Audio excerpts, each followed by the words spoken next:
Hello viewers, এখন আমি এসেছি চীনের হাংজৌ শহর। এটি জাজিয়াং প্রভিন্সে অবস্থিত। এই হাংজৌ শহরের একটি বিখ্যাত জায়গা শিশু ওয়েটল্যান্ড।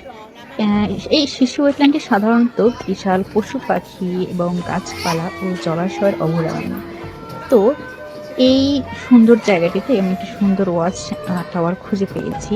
টাওয়ারটি সাধারণত কাঠের তৈরি। উঠতে উঠতে আমি প্রায় 4 তলায় চলে আসলাম। এখন এই যে দূর থেকে দেখা যাচ্ছে কত গাছপালা, সুন্দর নীল আকাশ এবং পাখির অনেক কিচিরমিচির শব্দ। আমি এবার সর্বোচ্চ তলায় চলে যাচ্ছি এবং সেখান থেকেও দেখা যাচ্ছে যে এই যে হাংজৌ শহরটা দেখা যাচ্ছে।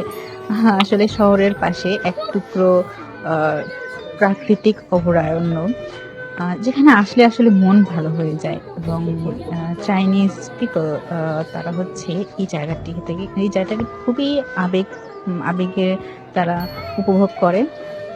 ওই যে একটা প্যারাশুট দেখা যাচ্ছে, আম, এখানে উঠে অনেক মানুষ এনজয় করে, পুরা ওয়েটল্যান্ডটাই তারা দেখে। এবং এই যে ট্রেডিশনাল ঘরগুলো দেখা যাচ্ছে, এগুলো আসলে কিছুটা মিউজিয়াম এবং কিছু কিছু আছে যেগুলো হচ্ছে রেস্টুরেন্ট। অনেক দূরে আবার পাহাড়ও দেখা যাচ্ছে। তো বেশ সুন্দর।